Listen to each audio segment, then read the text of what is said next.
you gotta stay forward. I just, how much room do I have to move? Tell me when. You're good. You're solid. You're at the edge. Cool? Okay, that's pretty good. I don't need all that. I just need to remove Pop-Tart debris, Pop-Tart dust.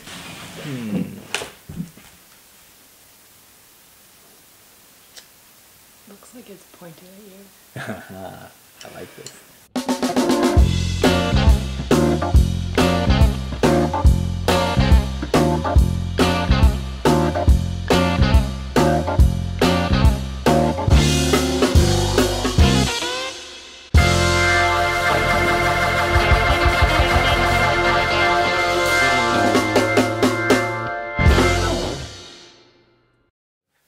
Guys? Oh, are we on? Mm-hmm. I never know, because you never say, like, this is on. That's part of your strategy, right? You're trying to catch my natural. We have something that happened pretty amazing. So, last week, Tara Isaacson wrote in with a comment and said, "Thank you, Sean," specifically. It's my exit. I'll be right back. And I, being the heartless human being that I am, decided to say something like really fragile. Well, I was fragile too, yeah. Heartless and snarky to Tara, and I just said, you know, it was all she's dead to me. Though. Yeah, it was all in good fun. But now, I don't think Tara's dead to you any longer. Can you guys see all this? Not only is she not dead to me, but I feel horrible because she literally got us everything in the world. She sent us a care package and got us everything in the world. Not only just everything in the world, but like the most amazing, delicious things in the world. Like cheese puffs, which I've clearly already gotten into. A mustache kit. A mustache kit, which will be used. Laura's been waiting for. These amazing white chocolate almond cream lemon things, which I don't even know how to explain how happy I am. Egyptian licorice tea, delish. Apricots. I mean, this is like, she went to a... go through this whole thing. Yeah, no, we can't. Okay. But there's just lots of stuff. Pop-Tarts. Of course, Pop-Tarts. What? Starbucks gift card. Tortilla chips. The best popcorn ever, which I just You're gonna sample, what's that, macadamia coconut crunch? It's just the That's best. so right up your alley. It's like the Goodies, perfect... get out of here. So now I feel horrible. And Tara said something really nice. Should we read part of the card? Yeah, I'm gonna put this away. Tara apologized, first of all, for me being snarky, heartless brat. That's a strategic move if I ever seen one. And she says this is a small token of her appreciation with her 3-year-old pit mix. She'd never owned a dog before and was overwhelmed. She had no idea how hard it would be. Sorry, Tara, if we're not okay to read this, but I think it's all good stuff. But we're reading it. We'll find out. She said, I had no idea how hard it could be to walk a dog. I struggled with a local trainer for 1.5 years. After watching your work online and getting the DVD, Dog Life is great. She says, although, well, anyway, I just wanted to write that and say we're so grateful for all this. And even more than anything, we're incredibly grateful to hear messages like this, you know, hear about people that are doing great work that didn't have, you know, the idea that there's not help out there, that we're able to provide any sort of help to people that need it. I can't even tell you how good that feels. It feels better than the taste of this delicious stuff. It's such a profound thing for us, and I don't want to sound too hokey, but doing this, the whole point of this is for us, for one, to have fun, to connect with you guys, but to really provide help for folks that can't get to us. And I don't think when we started it, we realized that it was going to have a big impact, and that so many people were going to get helped on a higher level than, you know, because we try and put out a lot of stuff to be helpful. The Good Dog was definitely came from a helping standpoint, but Q&A absolutely, Saturday, no, but absolutely, and that's what I was saying. Like all the videos and pictures, everything we do all has a help bent to it. There's always something that's helpful and insightful. We're always trying to shoot things that are helpful, but I don't think we realized that Q&A Saturday was going to be something that was going to be so helpful for people. And I think we're proud. I think we're proud that that's happened. And I know that we're both touched. And that's a real honest, straight from the heart. These kind of tokens of appreciation, they tell us how deeply this stuff has affected you. For someone like Tara and Joanne, who's also sent us stuff. Hint, hint, everybody, applying pressure. No, we're not saying that. We're just saying. I'm teasing. No, but I just want to make sure everyone. But for people to take time out of their day to go purchase these things and then box them up and go to the post office and take time out of their day really means a lot to us, and really tells us about how valuable the stuff has been for that person, that they've went out and did something so special to appreciate that. Yeah. So that means a lot to us, and really is really touching.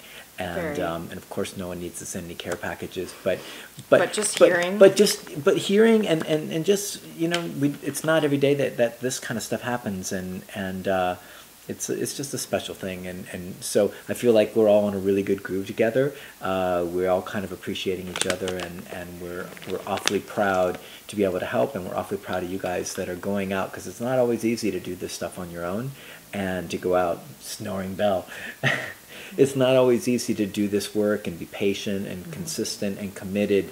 A lot of people would just give up or be overwhelmed. So just the fact that all of you amazing folks out there are doing this work on your own and taking the initiative makes me really proud. Yeah.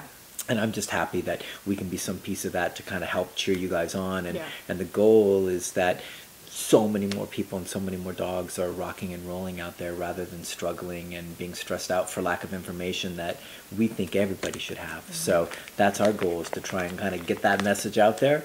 And the fact that it's helping and that nice appreciative things show up is just, you know, some nice, our big goal, nice frosting. Our big goal that we've talked to you guys about before, but really is to get balance training out there. You know, it's so important. You know, we all live in this little world together, but the interesting thing is that balance training, there's a lot of people that hate us and hate everything that we stand for in terms of our tools and what we suggest, and you know, so what we're really trying to do is turn the tide, you know, be some small part of turning the tide to letting people know what balance training can do for you. You know, and what different methods besides just click and treat, which is great for some dogs, but obviously a lot of you, I'm sure, have tried those things and haven't had success. So we're trying to do our part to spread the word so that more dogs can be helped and less dogs can be killed. And more owners can enjoy their dogs. Yep. You know, so there's both a human and dog benefit here that we're really shooting for. So Laura said it really well. That's our mission, and we had that mission when we started out years ago. We've had some pretty lofty goals with this beyond just training dogs. Is to really try and create a change along with a lot of other trainers. It's a really cool time right now in dog training, not to get too long in the tooth with this, but it's a pretty cool time right now with people starting to show more videos and more techniques and be more generous, and so it's really kind of rippling out, and more people are getting helped, and the goal is, say, 5 years down the line, all this stuff's just common knowledge. Everybody knows, like, yeah, if you got a reactive dog, man, you got to get your dog on an e-collar and work on this. I mean, that's our goal, is that this stuff that should be common knowledge for everybody, and I don't mean that as a diss, I mean, it just hasn't been provided, but that it eventually becomes common knowledge where you guys are all dispersing it and dispensing it to other people that need help, and it just ripples out, and I think it's changing. Yeah, it is changing. And so with that, let's jump into the show. Hey everybody, it's Sean from The Good Dog, and this is the always lovely and snack-surrounded Laura Morgan. And this is The Good Dog's Q&A Saturday, and this, for God's sakes, I don't know what episode it is. 27. Episode 27. Wow, we're rocking and rolling. That's halfway through the year. Every time I hear the number, I go, wow, we're really like, there's been a lot of these, so that's pretty cool stuff. I remember when we first started, and it was just like, it was just like yesterday. It felt like yesterday. It felt like yesterday. Not for this? Okay. All right. I have to put the snacks away, though. Put them away. Darren Hardy. For any of you guys dieting out there, Darren Hardy's got a good tip. He says, no. Get those away. Back. Yeah. I've already dove into those. Darren Hardy says that willpower starts. Well, he's got an ice cream fetish, so for him, willpower starts in the freezer department of the grocery store, not picking it up. It doesn't start in your living room. So for anybody who's trying to eat better, willpower starts at the grocery store. So just say no. Just proximity. I mean, just putting it away saves me like having to Thousands go super of hard. All right, guys, let's rock and roll. Let's get into the show. Question number 1. Yeah. This is from Catherine Jane. Hey, Catherine. Catherine says, "Hi, Sean and Laura. Hi. You talked recently about how to stim the dog at a higher level at the moment their ears perk up and their demeanor changes when they see another dog. When she sees another dog, she sometimes gets stiff and focuses head up, tail up. I've been doing this with my Rottweiler, and at that moment I stim her, she retreats to me, which is obviously preferred over lunging or running away, which she doesn't do at all. Yeah. But should I allow this retreat? She sometimes has a nervous expression following the stim, tails down, ears down. Do you have any thoughts on this? Will the confidence just come with time? She snaps out of it when I stim her, but I'm still addressing the situation, which suggests to me that I need to go higher with the stim so she gets the point. Should I have just more consistent daily repetition of this dog inside interaction so we get in more reps? Is it okay to allow her to retreat, basically?" Okay, so I'm a little confused on this, and if I'm not mistaken, I think that there's extras. Yeah, and I read that too. Okay. So I think if I'm not mistaken, we have 2 different moments going on. We have on-leash stuff when the dog's being corrected, then we have off-leash stuff when the dog's being corrected, right? Yeah. So and Catherine, you can clarify if I'm wrong about that. But so I wrote down some notes for you. So it sounds like the levels that you're using are nice and low, but you may need to use higher levels for this situation, even though your dog is giving you some nervous reactions. And Herc, dreaming Hercules. Even though your dog's giving you some nervous reactions, your dog's also, like you said, going right back to being intense on stuff. So it's not unusual for dogs when they're corrected to show like some uncertainty and some behavior that looks like this, as they're conflicted. Part of them is interested and part of them is saying, oh, like crap, I shouldn't do that. So I'm not so concerned about that right now. But if your dog's on leash, if this is a walk thing we're talking about, then I would make sure that when you correct your dog, the dog should be on a prong collar as well to make your life real easy, and e-collar. If your dog starts to move when corrected, just orient them with the leash and make sure the dog stays right where you want them, right? So if we're talking about an on-leash thing, I want the dog to stay. You can put the dog in a sit. It's really kind of an easier way to go about it. So you're walking the dog, see another dog, Hercules. Hey. You see another dog, your dog starts to get interested, ears come up, you correct, ears come up, just have your dog sit, no, right? And that way you kind of plant your dog, anchor him to where he can't like boogie around on the walks. Now, if this is happening when you're on, can you do something about Kirk, stop. I don't know if you guys can hear that or not, but he does it every day. If it's off-leash stuff, Hercules. I had to throw a cap at him. So if it's off leash, then what's probably happening is your dog is uncertain about whether they should be recalling to you or not, and so there's probably a little confusion there. But a lot of dogs, when corrected off leash, will just default to recall. So it's one of those things that people tend to do a lot of stuff with. A lot of times they start with recall, so a lot of times you'll see dogs default to recall when things, when they're not sure. So one of the things I'd make sure I add to that is some kind of a negative marker that you didn't like what the dog did, so you can kind of help with that confusion, that it's not about, hey, come running to me, it's about no, right? So for us, we always pair no with the correction. So if your dog is off leash and starts to get stiff around another dog, no, nice and loud to where your dog, not talking about to you, Lando, you got a dog in place over here, just what I do. So you want to say no and correct, that way to give your dog more information about what it is that they did wrong that you didn't like. So I wouldn't be so concerned about this nervous stuff. Like I said, it's not a preferred thing, but I'm pretty certain your dog will move right through it down the line. What should happen is when you use some higher levels and get your dog to actually buy in and stop like continuously looking, what'll happen is the dog will relax and stop doing that behavior. You won't have to correct, and then the dog will be in a more relaxed, kind of chilled out space. So that's kind of where I would go at with this. Let me just make sure there's anything I didn't miss. Be sure to use no. And like I said, yeah, my final note is I'm okay with your dog being a bit unsure after a correction. That's a pretty normal thing when a dog has been corrected, for them to be, ooh, what did I do? And then just make sure you just continue and are consistent with this. Once again, if you want to send us a message next week and clarify if this is off-leash or on-leash stuff, because I was a little uncertain, then maybe we can go a little deeper with it. But that's my thing. I would go a little firmer on those corrections. If your dog's head keeps turning back to it, and then he's showing like cowed body language, but he keeps turning back, the interest is still there. So no, knock it off, stop looking, and then you should be able to move through that process. Cool. Question number 2. Catherine Vita. It's the same name, same first name. Yep. Yeah. But they're not related. Not related. No, totally different people. Hi, Sean and Laura. We're learning so much from you guys. Awesome. I will try to make this as short as possible. We have been working on a number of issues with our 3-year-old mini Pitty. She's fantastic with people, but goes into a highly aroused state super fast with dogs she doesn't know, our cats, and the dog next door. We're using a dog to remote collar, and we're making progress with her fence fighting the dog next door, her general reactivity to other dogs, trucks, bikes, and other loud vehicles on walks, and she's doing great with place and all her other commands. Awesome. We've been keeping her separate from our 2 cats for 2 years, during which time we were earnestly doing conditioning of food with no progress. So now I'm bringing her into their space and them into her space on a long leash and making her stay in place with them in her presence. She's doing well unless the cat creeps up or if she sees the cat suddenly walk into the room.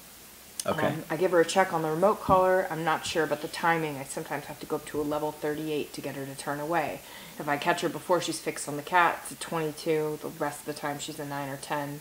We'd love to not have a 2-zone house. Thank you. Yeah. Okay, so anytime, Catherine, you're dealing with cat stuff, you're probably dealing with some pretty heavy-duty interest, right? We've got like major prey stuff going on, so I would really recommend that you don't look at the numbers and you just look at your dog. So the strategy of bringing your dog over on leash and putting him on place, or you can even back tie him, right? So you can either hold the leash, or if you have something really secure in your house that's strong, that weighs more than your dog, that you can tie the leash to and put your dog on place, that's another good way to go around it, so you don't have to be standing there holding it. But what I would be doing is I'd be correcting for any interest in the cat right now. Like, don't look at the cat, don't do any focus, hyperfixated stuff, any of that, and I would be correcting pretty firmly with it. You really want to make that, because here's the thing, is that focus isn't just body language, it isn't just looking, there's intent in there. The focus is coming from intent, so your dog is going, he's getting interested in your cat or cats. So I would really want to nip that in the bud and let the dog know that looking at the cat in that way, being focused like that, is going to be very uncomfortable. I don't want you looking at the cat like that. I'm not going to allow you to be in that fixated, focused, highly interested, highly kind of juiced up state around the cat. So I would not look like when we correct with an e-collar. This is Lando, so I'll be careful not to press any buttons. Sorry, Lando.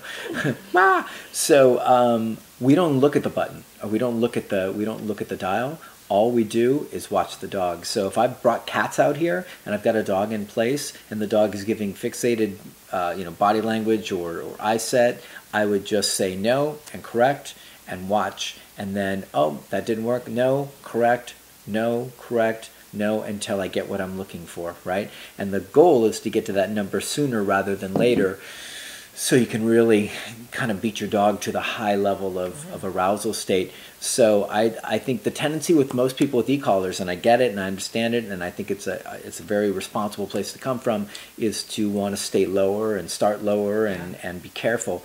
But oftentimes what you'll do is you'll leave your dog stuck in a space where they can't transition to the behavior that you want, and then you'll be stuck with a two-zone household, right? So I would suggest, if you fairly taught your dog what the e-collar means, the dog is conditioned to it, understands what it means, then I would be going higher on it, and don't watch that. Of course, that doesn't mean go from 10 to 100, but it means start moving on the dial and watching your dog. You might want to move in 10, 15 increments, and saying no and tapping the button, saying no and tapping the button, and look, what you're looking for is your dog to go from this to this, from this to this, right? So that's a couple of those things. Anything else in here? I just want to say something really quick. Yeah. It's just the good news is that you've used 38 on your dog and you've gotten a good response. Mm-hmm. Like 38 has actually gotten your dog to like look up. There's no reason why you shouldn't be able to have a one-zone household because of that fact. I mean, if you were telling us, you know, that the dog was still fixated, like even at the highest level, that would be a major, you know, more of a prey drive sort of thing. But you've got a dog that's at 38 kind of checking themselves. Man, just double that number and you've got your one-zone household. I'm serious. It's like one correction, seriously, one high correction away from being able to live with that cat happily. I'm just saying. Yeah, you don't mess with this girl. No, it's not about messing. It's about living a life that's comfortable for you and your dog and your poor cats. Yeah. It's like, I'm doing the math. I'm like, what number is that? That's a high number. I'm not disagreeing with what Laura's saying. But if it takes you a minute to kind of like work your way up to that point, then work your way up to that point. I'm not saying just do that. I'm just saying if you conceptually did, what she's okay. saying is that by I'm not saying do it. creating enough heat like that will create some real inhibition, right? Rather than nagging your dog, it'll cause your dog to do their best work on their own. So, and that goes for fence fighting and reactivity, same rules apply, right? Stop looking at the dial, and I know it's getting better, but stop looking at the dial and look at your dog, right? If you're having to constantly correct for fence fighting or reactivity, then you're probably not using high enough levels to get your dog to relax and comply. So start, I don't want this to be the high level show, but oftentimes that's the thing that's standing between people getting a successful situation with their dog. So it could be I just want to clarify really quick that I'm not just like, oh, high levels fix everything. That's far from it. We're talking about a situation where you've spent 2 years doing counter conditioning with food with these dogs, and a 38 has caused the dog to kind of not care about the cat. All higher level corrections, when you fairly taught a dog and you're talking about something that can be eradicated and won't create superstitions or other things, you've done all your work. A high level just causes it so you don't have to use it again, possibly. Like, you don't have to use it 100 times. You maybe use it once or twice for a situation like this and then never again, right? Yeah, and that's kind of what I was saying about a future inhibition. So we're kind of saying the same thing, that by using higher levels, that you can actually get more mileage out of it. And like Laura's saying, you don't have to correct over and over and over again. So it can be a hard thing for owners, but it's really, really valuable at making some change in your dog. So I would go after the reactivity and the fence fighting and all that stuff and ask for your dog to give you his very best stuff. And you might even find that by going after everything cumulatively a little bit higher, a little bit more accountability, you might find everything starting to fall in line, like all of them helping each exercise, helping each exercise. So that is a crooked mustache. Can I help you out? Or do you not mind? This is called the hero. It is the hero. Oh. There you go. You just need a little... pretty close to symmetry. Okay, so I think that's my answer. I think we're done. That's awesome. Let's move on to number 3. All right. You can leave your mustache on? I think you should. Of course. Of course, looks great. Snapchat. All right. Are you Snapchatting? Mm-hmm. How many people do you Snapchat with? Oh, just a couple. Yeah? Do you like it? Like 500. Yes, I like it. Yeah? I haven't even checked it out yet. I gotta jump into it. It feels like such a youthful app, but I've got to... It's fun. I got to shed my fear and jump in. Question number 3. You'd think that she doesn't want to hear what I have to say. Beth Moody says, "Hi, Sean and Laura. Buddy, our Burmese Border Collie tripod mix, is walking wonderfully, but other dogs and their owners don't, especially little yappy bratty ones. It's amazing that I have full control over my 80-pound dog while the owners of these 15-pound brats can't control their dogs. Yeah. As they yap and lunge, the owners will pull on the leash so hard that they lift the dogs off the ground. They still can't stop their dog's assault. There are also those bigger off-leash dogs who owners call out to us, 'He's friendly,' as the dog prepares to lunge. I avoid them on the walk when I can, or if I can't and the other dog is yapping and lunging, I put Buddy in a sit or down and calmly wait for them to pass.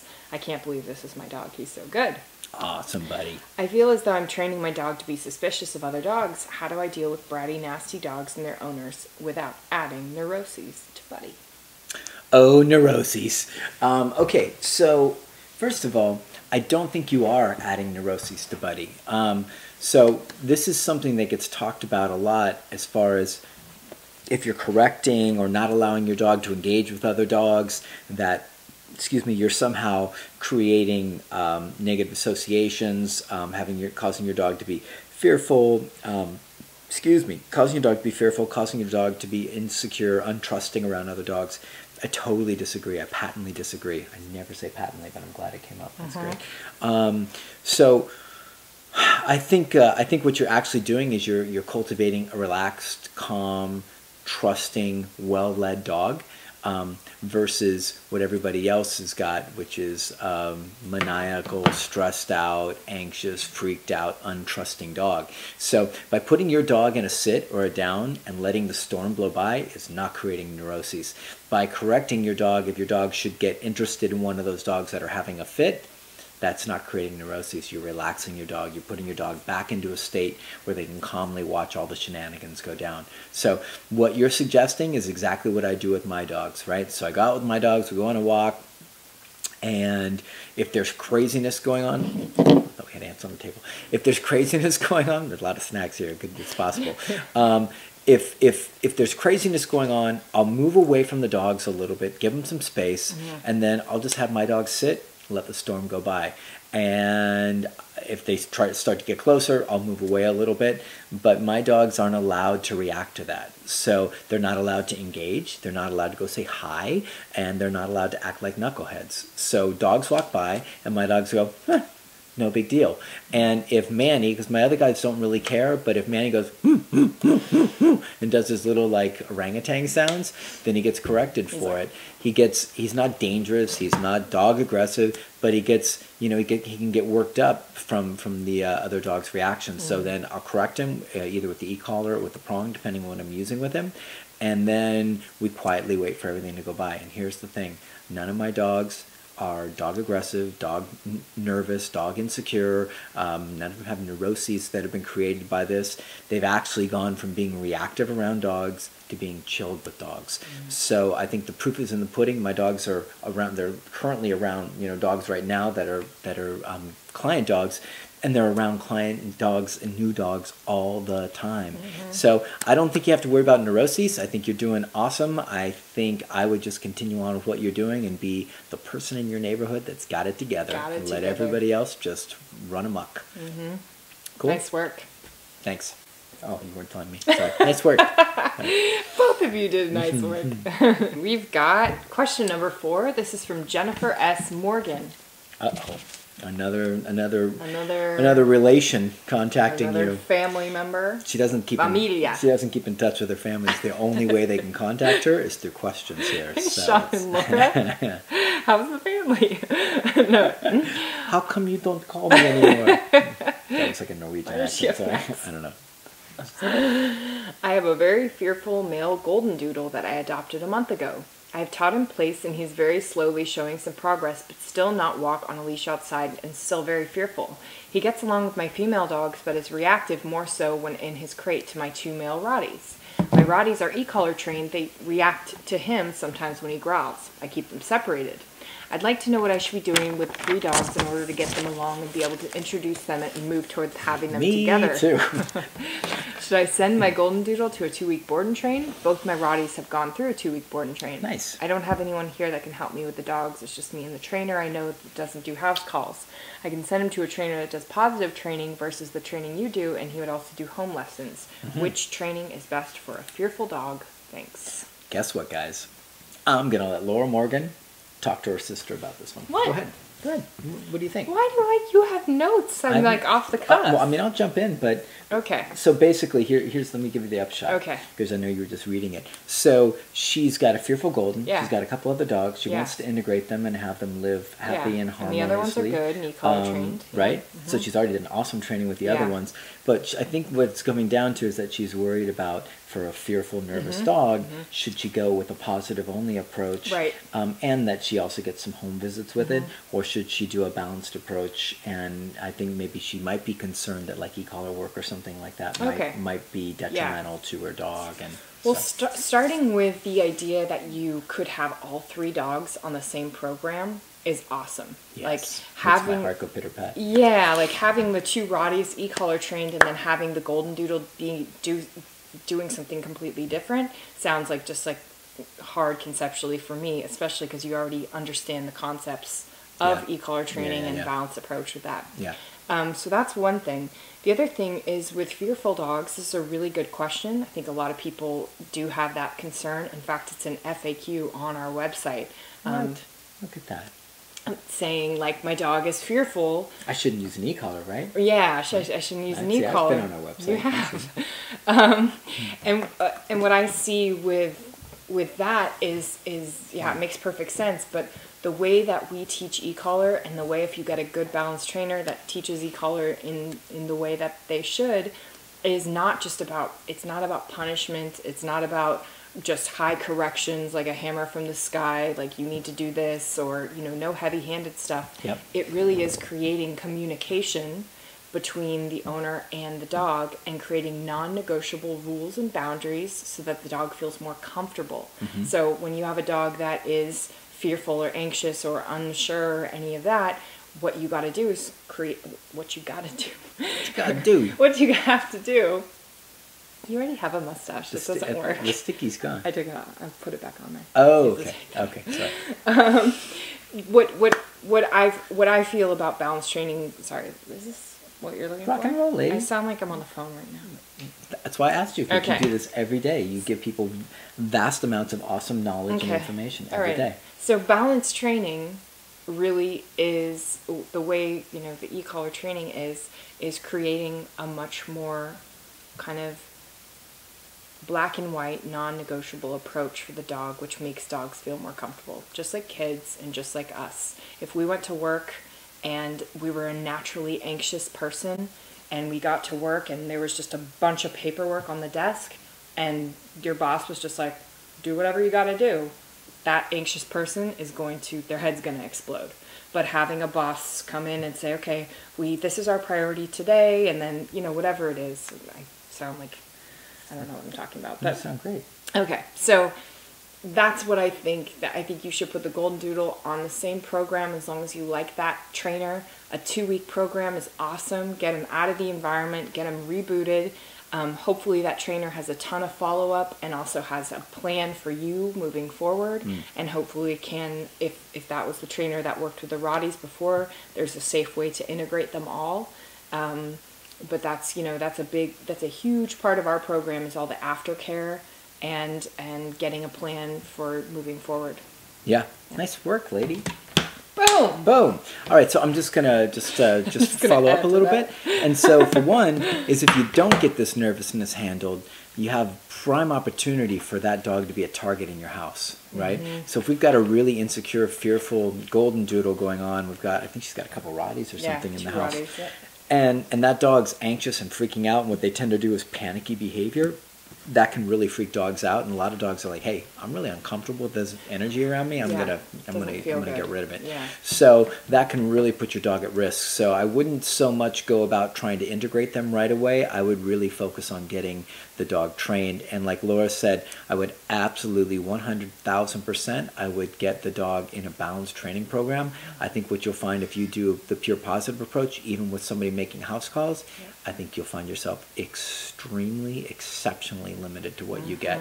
I think you will find not much of a change, and I think you will struggle for a long time. So we get dogs in regularly, like like Beasley. I mean, I can think of a million dogs that sound just like her golden doodle.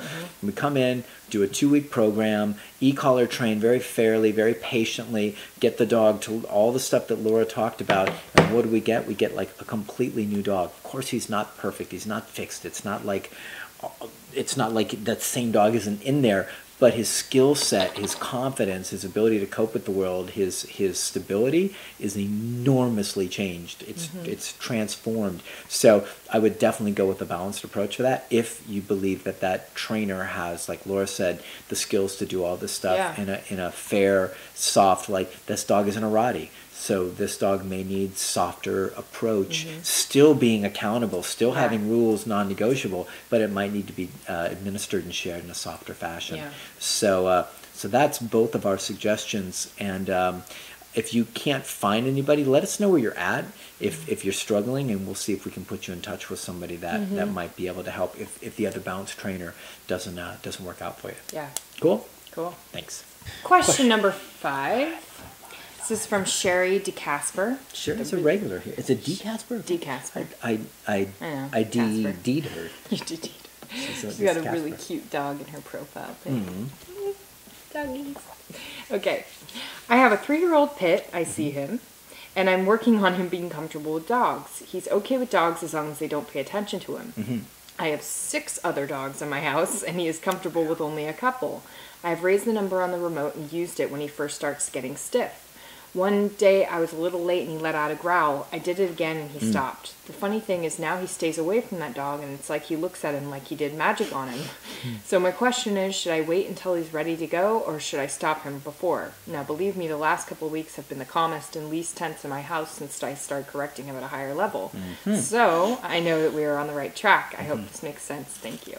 It does, Sherry DeCasper. Oh, really quick. She says one more thing. He'll do a place in a room full of dogs, and as long as no one pays attention to him, he does fine. I know he's insecure, and ideas on that would also help. He can walk past dogs, too. Yeah. That's a real typical, Sherry, that's a real typical situation. So a lot of insecure, nervous dogs are great as long as the pressure is not too hot, and that's what you've seen over and over again, right? So you've seen when your dog's in place and no one's hassling him, he's okay. When he's on a walk and no one's too close, he's okay. In your house, he's got certain dogs that he feels safe with and certain dogs he doesn't feel safe with. So this involves a certain a combination of a couple different things, right? So one is advocacy. So you need to advocate for this guy, right? So this can be a challenging dynamic to kind of like strike a balance with. But I want you to say he's in place, and another dog walks up. If the other dog is moving into a space too quickly or with too much gusto or too much interest for him that he's not ready for, then I want you to advocate for him and move the dog away. If the dog comes up and just walks by him at a distance and your dog is growling or getting intense, then I would correct that stuff straight away. Just want to see if I'm checking my notes here. Want to make sure that, like, got bugs there. These snacks are drawing bugs. That's really at the heart of what I want to try and see if I can get across in this message here, is that I want you to correct your dog for inappropriate reactions to your other dogs, but I also want you to make sure you keep your other dogs in a really polite fashion around this guy because he doesn't trust them yet or doesn't trust certain ones. But doing that dance between advocating and correcting, make sure that your dog you're correcting him firmly enough so he can surrender that choice of being, stiff and intense and uncomfortable in order for him to investigate other ways of feeling about that situation find alternatives. that kind of like intense emotional thing, but that's all predicated on you making sure that the other dogs aren't pressuring him too much. So strike that nice balance, do that nice dance, ask for your dog, the nervous one, to be his very best, ask for your other guys to be as respectful as possible, and slowly you build more confidence. Like when we have board and trained dogs here that are really nervous around dogs, it's a slow process of integration over weeks where the dogs finally get to a place where I've seen these guys so many times and they don't care about me. Okay, so I'm not so worried. And then we can actually have them interact and there's a lot more comfort. That said, this other dog may never like all the other dogs. It can exist around them, but you may never get buddies. You may never get like, hey, we're tight friends. So you have to kind of be ready to deal with that they may just exist and existence is fine, but your dog's not allowed to be a jackass around those other dogs. So that's up for you to set that rule and that boundary. Question number 6. This is from Alex Harris. He says, on your toes there. Would you recommend counter conditioning for a dog who's afraid of the prong and e-collar? I have a dog coming in for board and train, and the owners just revealed that they're having these issues with the collars. They said she has to be caught and held down in order to put the collars on, otherwise she will run. She also snaps in the air when she sees them in the owner's hand. I've advised them now to stop using both until she comes to me. This is the first time I've dealt with a dog who's adverse to these tools. It sounds like when I was little and they had to take me to the doctor and give me shots, they would have to chase me around and hold me down. True story. I was laughing and I drank water and now I'm being punished immediately for it. So anyways, not at you, Alex. At something else. Anyways, so first thing I'd do, Alex, is I'd go in and I'd really take a hard look at what's going on with this dog's personality, right? So what I want you to assess is this dog just being a brat? And has he gotten away with not having to listen? And he doesn't like the tools because the tools control him, and so he's hard timing and challenging and air snapping? And does he live with a really soft family that doesn't know how to deal with him? Is he one correction away from being like, sorry, I didn't mean all that stuff, and now you can put the tools on me? Or not. That's where the dog trainer magic comes in. If the dog is literally freaked out by it and is really panic-stricken and upset and truly worried and not just being kind of a jackass about it, then yes, I'd counter-condition it. And Jeff's got a cool video. I know you know Jeff. He's got a cool video. You might have seen him working with a bulldog and basically doing counter conditioning with the bulldog, doing a very slow process of using food. And he had the dog up on the table, I think, and I think he was just saying, collar, and he would just present the collar, food, collar, present, food, and then get a little closer, get a little closer, get a little closer. Collar like touches the dog, comes off, food, touches the dog, right? And then eventually he can put it on, food, and go through the whole process like that. Yeah, I think that would be the approach if we're dealing with a legitimately freaked out, nervous dog.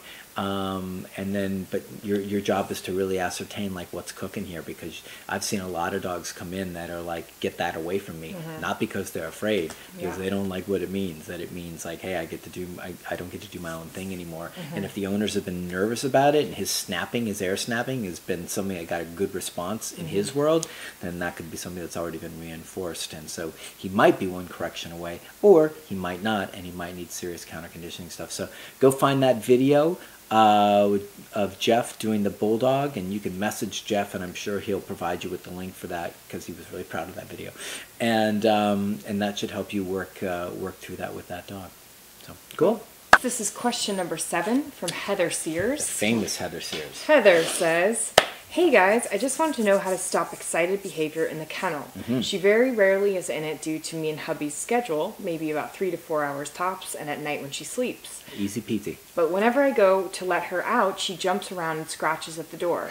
I've tried to just walk away and come back when she's quiet, but as soon as my hand touches the door, it starts all over again. Oh, and I don't talk to her at all when we come in. No over-the-top reactions from me. Not Good even girl, a, Heather. hey there, girl.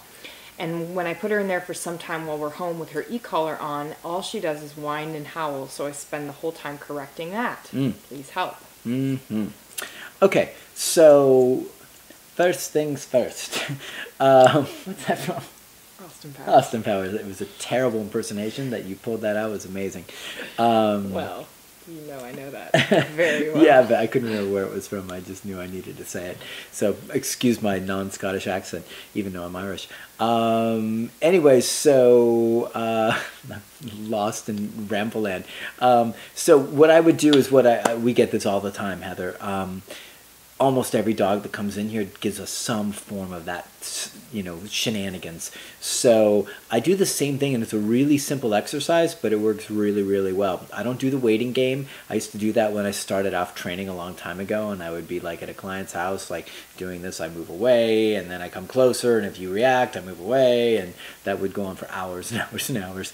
And it's much easier for you and the dog if you just do the crate door exercise, which is basically, oh, you're being a knucklehead inside the crate. What I'm going to do is I'm going to unlock the crate, I'm going to open it up just a teeny bit, the dog goes to charge out, boom, you shut it really firmly and sharply, right? It's almost like a prong collar pop, pop, just like that. And then hold it shut, and then open it again. And as you get more confident about how quick the dog is going to come out, you can start opening it up farther and farther. And what I'm really looking for, I'm actually looking for the dog to make the mistake. All that juiced up, excited, pushy, bratty, aroused stuff, I'm looking to nip it in the bud with a very kind of sudden bit of pressure, which is the crate door. It's startling and it has a big impact.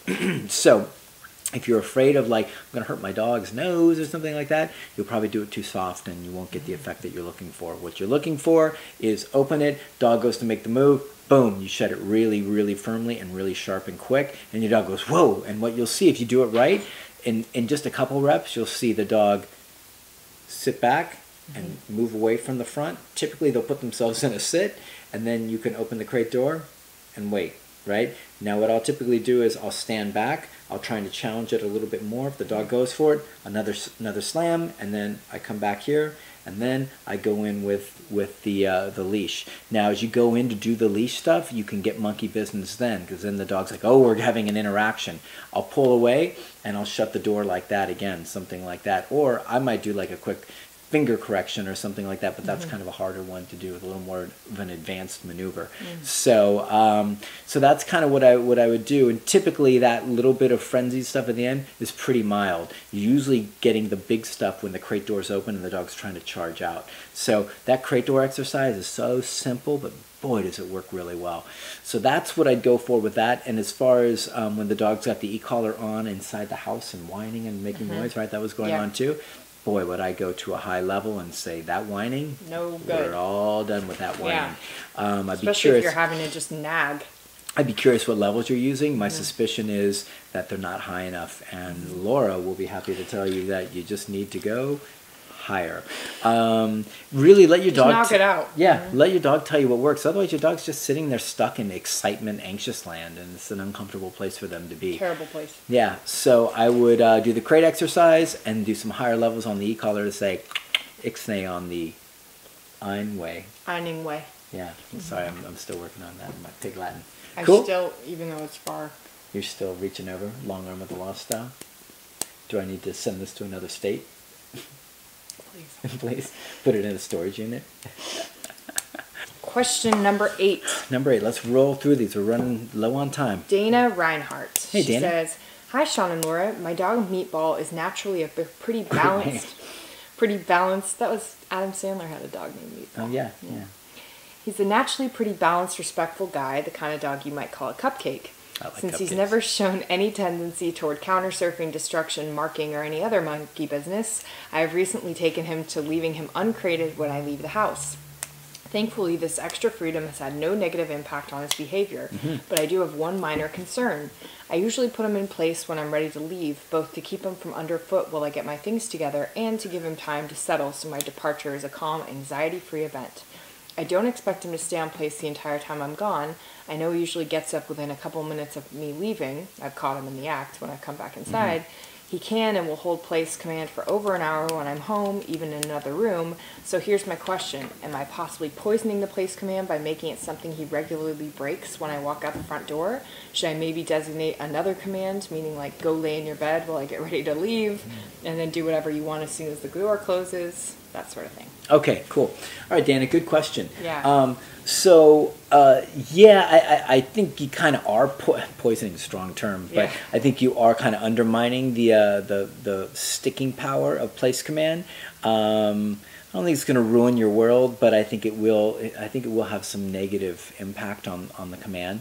So what I would do is just, and I get what you're trying to do. You're trying to get your dog to be chilled out before you leave and all that. So some people will train a wait command. I've heard that, which wait means kind of it's not an indefinite thing. It's just kind of a wait, temporary, command. I don't train that myself, so. What I would do is a simple thing, like I would take my dog over and I would just like put it in a down, like just, give him a treat, lay down, chill out, just take it easy, and then I would go out the door, and that way you're not giving like an official command or anything like that. Or lay him on a soft bed. He'll probably just... Or you can just walk out and just not even worry about the place command. If you're leaving calm and quiet and cool, and Herc. Hercules. If you're leaving calm and quiet and cool and not really addressing the dog should be okay on its own, even without giving a command. I don't give my guys any commands. I get what you're going after, but I think you'd be fine just letting the dog kind of be calm and chilled out. I wouldn't put the dog in place though. I think that's not the best choice for that. Yeah. Make sense? Yeah. You agree? You back me up? Totally back you up. Cool. Awesome. Hercules. Knock it off. Okay. All question 9. This Number is 9. from Casey Naklik. Naklik. Hey, Sean and Laura. Hope I got this in before recording. You did. Thanks to your advice and videos, my dog... Just so everybody knows, we usually shoot on Thursdays. Yeah. So. My dog's place command has progressed to the point where I can have him quiet and in place while I help teach an agility class with 9 hectic dogs running around. Wow, that's awesome. My question is this. It's awesome that somebody who teaches agility is using e-collar. I know. Because a lot of people in agility are anti-e-collar, so awesome for you. He is doing, yeah, that's right. Yeah, My question is this. When he does break place, it rarely happens, but it does. If I correct with the e-collar, he lays down rather than returning to place, even if I give the place command. I usually have to walk with him back to the place, and he's fine once he's back there. It doesn't seem to matter if he's 2 feet or 20 feet away. He'll default to laying down rather than returning on his own. Yep. If I catch him while he's still got a foot on there, he'll back himself back up onto it, at which point I'll mark and go over and reward him. Thoughts are on making it more clear on exactly what I want. You're talking about marking with food, right? She'll mark it like good. Okay, good. I think, yeah. Making a bad dog joke, sorry. Oh. Anyways, hopefully nobody got that. Okay, so Casey. Let me go to my notes here. Okay, so you got 2 choices basically. So either you do the hard work of replacing him. If you catch him a second too late and he's broke and he's lied down, then you go replace him. It's a pretty common thing. A lot of dogs will get kind of caught in no man's land. They're like, oh crap, I broke command, I got corrected, I don't know what to do. They really need more information at that point, and you're probably saying place, but your dog probably hasn't been adequately taught to go to place, and that's kind of a different thing. So what I'd suggest is, if you really want to knock this out, and I'm sure this will be easy for you because you teach agility, so like teaching your dog like cool behaviors is probably easy peasy for you, right? Easier for you than me. So what I would do is just like incrementally start sending your dog to place. Excuse me. Breaking the joint up. Just from a few inches away, what I would do is I would do it with e-collar pressure at a low level. You have the leash on, stand about 6 inches from place, say place, press the button with pressure, guide the dog on. And what you're really looking to do is get the dog to do that with no leash pressure and just move to that space. Now, of course, you could throw some treats on there and like really kind of sweeten the pot, and you might get even more, interest in moving towards it if he's food motivated like that. And then you're just going to move when he's got that to a foot, and then a foot and a half, and then there should get to a point where the dog gets a pretty easy concept that place means actually go to your place, means move to it. So we don't typically teach that because we have multiple place commands in our training facility, which is my house here. And so if I say go to place, it's kind of unfair unless I color coordinated them or something. It's like go red. So we just we just teach the dog to, we go to place and bring the dog over there. But a lot of our owners teach the dog how to actually go to place, and it's not hard. It's just an incremental process of starting to train the dog from a few inches away to move onto it without your body moving with him, and then a little farther and he moves without your body, and then eventually, like, you're able to send your dog, boom, from 5 feet, 10 feet, 25 feet, when he's going. And like I said, you could always set it up and put something yummy on there and really start to build that pattern, which would make him probably even more excited to do that. So that's my suggestion, and rock on for using e-collar stuff in your agility. I don't know if your dog competes in agility, but just the fact that you teach agility and you use it, it's unusual and very cool. So awesome, thanks. Very cool. We have a couple Instagram questions we got to do really quick. Quick. So the first one, Instagram question number 10. Cujo and Cray. Cujo and Cray. Cujo's the name of Laura's dog that's coming soon to a home near you. When? She misses him. He's coming soon. Hello, I love you guys. Thank you. I have a 5-year-old Rottie. I've been doing low-level e-collar training with him. He is a great dog. I've followed your advice with getting the basics: sit, down, heel, place, threshold, and focusing on me. He's still reactive when on a leash and sees other dogs. Should I increase his working level when out on a walk? I also loved your story on Mr. Stanley. Will I ever be able to get my guy to stay in place at a restaurant, or how do I go about getting him there? Oops, I think I asked 2 questions. Oops, you did. Okay, so let me just rock through this. So, that's such a rough response. Oops, you did. It's my rough and tumble time. So, so Cujo and Cray.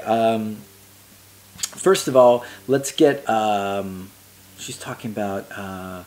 Doing low-level work with Rottie, but it's still reactive on walks. So she is using the e-collar on the walks, though. Okay. Yeah. Yep. So, so what you most likely need to do is just start, let me go back to basics. What I want you to do is, I don't know if you've got a really awesome heel going on, but that's your first thing. Before you try and tackle reactivity or any of that stuff, when we're working with dogs here, we never go out and try and tackle, like, he's reactive with dogs, let's put the e-collar on him and work him through that. And I know you're not suggesting that, but what I want to make clear is that I want you to get the most immaculate, awesome, respectful, tuned in walk. Sans dogs, right? No marking, no what else do dogs do? No marking, no scanning, no sniffing, no pulling. I want your dog locked in a heel position where he's like, let me see where I'm at. Am I right at mom's hip? Am I right at mom's hip? Well, this is where I'm supposed to be. I want him so tuned in and focused and deferential on you. That's the beginning of your leverage to have success. If you just try and go out and knock the dog stuff out, you'll really struggle. So get that part really, really awesome first. Get that heel with the e-collar awesome. Watch my e-collar heel video with Fusa again if you haven't watched that, and that'll really show you what that's looking like. Once you've got that nailed down, then I would go to corrections on that, which is not using pressure anymore, right? So it's not like press and hold and guide the dog in the heel, press and hold and guide the dog in the heel. Then it's like, okay, we've been using 9 to get the dog into heel. Once he knows that position really well, then I might go to 15, or I might go, 15, I might double it or a little under double it, heel, pop. Right now we go for a quick correction. So once you get that really established where you're not having to press and hold, but just give a quick tap and your dog moves right back into position, or hopefully stays in position most of the time, then you can start going to corrections for your dog's intensity around other dogs. And that means just a quick tap. It doesn't mean press and hold. It means like, okay, so say 15's our lucky number for getting my dog back into a heel if he gets excited or gets distracted. You might need 25, 35, 45, 50 to get your dog to look away from another dog and de-escalate and relax. So what we always suggest is, if you've done fair patterning with the e-collar, you've taught your dog exactly what heel means, you've gone through the whole process patiently, then when it comes time to correct, don't watch the e-collar, watch your dog, right? Your dog will tell you what level works. Don't get caught up on this number. I think she was talking about she had a working level number and everything like that. So that means you're kind of like thinking about these numbers, and I want you to have a jumping off point where you go like, this is basically the realm we work in, but then I want you to not care about that realm as you're working with him. Make sure you keep enough space around other dogs when you start to work on dog stuff. Don't pressure cook him.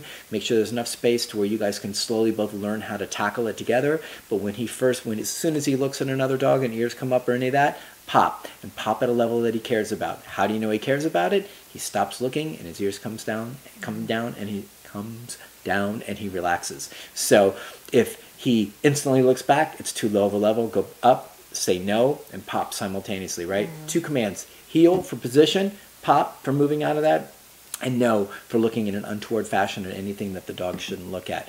Find the level your dog cares about, and you will see behavioral changes that will surprise you tremendously. Cool? Yeah. Let's move. Boogie. Wow. Number 11. Question number 11. Bonus question. Bonus question. Instagram. These are 2 It's from Instagram questions, by the way. Instagram, Nicole Thea 2014, and I just kind of sneaked on her page for a second. Yeah, I And did. it's all GSD all the time. Oh, man. So basically, you're going to get a line of likes, Nicole Thea, just so you know, from my business Coyote and the Pig page. All right. Cool. Hi, Sean and Laura. First, a big thank you for all the resources what you guys put online. I've learned so much from your DVD Q&A, more than from the trainers we paid, and Major, my 3-year-old rescue GSD, made a great improvement in a short period of time. That's so cool. Yeah. My question is how you correct his Cujo moments. Another Cujo.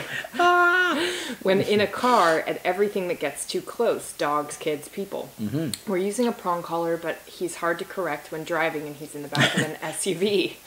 Thanks a ton for everything. Yep. Okay, cool. All right, so Nicole Thea 2014 and her GSDs, or GSD. What I would suggest, and what it works like a charm, it'll cost you a few bucks and it'll take you a little bit of time, but if you want this gone, you want to have a really nice drive for the rest of your dog's life, it's the way to go. Yeah. Get one of these, mini educator, if you don't already have an e-collar. If you do, then you don't have to, but if you don't, you can order one of these off Amazon. They're like $180, something like that. Very reasonably priced and a lot of bang for your buck. We use them on 99% of the dogs out there. And what I'd ask you to do is go to my website, www.thegooddog.net, and look at our do-it-yourself videos. And I'd probably start with just recall, and just because it's it's a little bit involved, the process, but it's a really good way to make sure your dog's heavily conditioned to the e-collar to where he totally understands it and he's crystal clear. And of course you could actually teach him recall, and that could be awesome. And you could teach him everything and have like really awesome time with him. So once you've done that, and this doesn't have to take forever, say you go out, you get the e-collar, watch the videos, get really, really up to date and really up to speed with that, spend 3 days conditioning him to the e-collar, then you go for your first little spin, e-collar's on, you're driving off to cruise around the neighborhood, go get yourself a nice little coffee because you've had a nice day and it's time for something a little pick-me-up, and guess who's in the back acting the fool? Oh, Mr. Knucklehead is deciding to like explode. That's when you say, you've got your collar set up and pop, right? And your dog goes, no. But then he goes, back. Oh, that wasn't the right level. Let me turn up. And, just so we don't want you texting and driving, don't be looking at this and driving. Just roll up a little bit, right? And then correct. And then if that doesn't work, roll up. Like, see, I'm just kind of doing it like this. Those are about approximates, Those are probably moving in about like 5 to 10 increments just by turning like little pinches like that. And your dog will miraculously stop doing all of that stuff. I think you will be shocked how quick that will work. And in the mini educator comes 2 different contact points. If you've got a educator, if you've got a GSD with long fur, like I think most of them come equipped with, I would suggest you at least change out the contact points that come on it and use the alternate ones that come in the box that are a little bit longer, and see if those work. And if you're still having contact issues through his fur, some of those GSDs are really, really thick furred, then I would contact ecollartechnologies.com, which is who makes these. They're really great folks, and tell them that you or order online. Thick fur contact points. I'm old school, like e-collar technologies. I need thick fur contact points. Just go to ecollar.com. What? Oh, computer. I'm sorry. Thick fur contact points. They're metal with a little tiny little tip at the end. Yeah. And those work like they work really well with dogs with thick fur, and it should make your life very nice. And they're not very expensive, are they? What do they cost? 15, 20 bucks. Okay, Yeah. great. Definitely worth it. And I'm telling you, it will be like a dream come true. Canine. Well, yeah. Shout out to Blake. Blake. That's our friend's business in New York.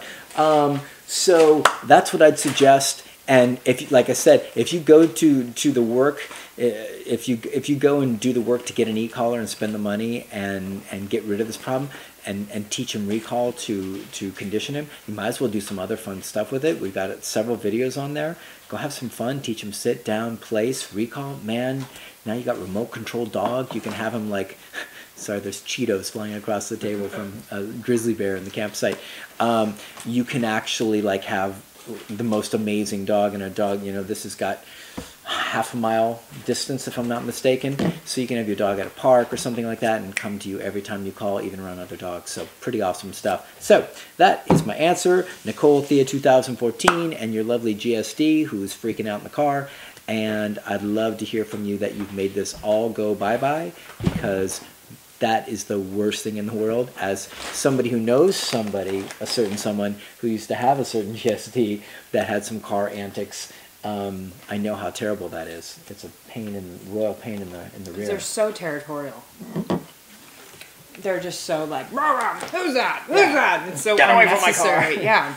It's like, knock it off. If you don't want to do full e-collar training, which you should with your GSD because he's gorgeous and he needs to be living a life off leash. Yeah, it'd be so much more fun. And wherever you live is beautiful. I'm sorry I stalked you. But if you really don't want to do that, which you should, you could get a pet convincer. You could. It may or may not do anything. If he's one of those nervy German Shepherds, he'll probably collapse into a puddle He doesn't of look nerves. like it. He looks But cute. honestly, I would suggest the e-collar, and then you can use it. You can use it for any problems that you have once you condition him. You can use it for training, for getting behaviors, but you can also use it for counter surfing, Oh my gosh. or jumping, or anything like that. Nicole likes my stuff too. Look at that! You guys are connected. Nicole, we're friends. We're friends. Yay! All right. All right. So we're gonna cut this one off. I think we're done. Guys, thank you so much for watching. Wonderful.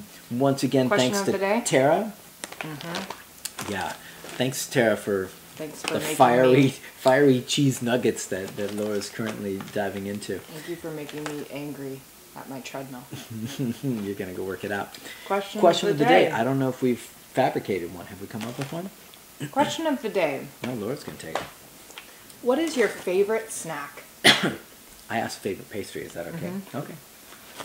What is your favorite snack? Like, I mean, it can be like a pastry. Mine's definitely popcorn. Is it still popcorn? Wow. Popcorn beyond a reasonable doubt. Okay. What about the cheese puffs? This is very similar. Close second.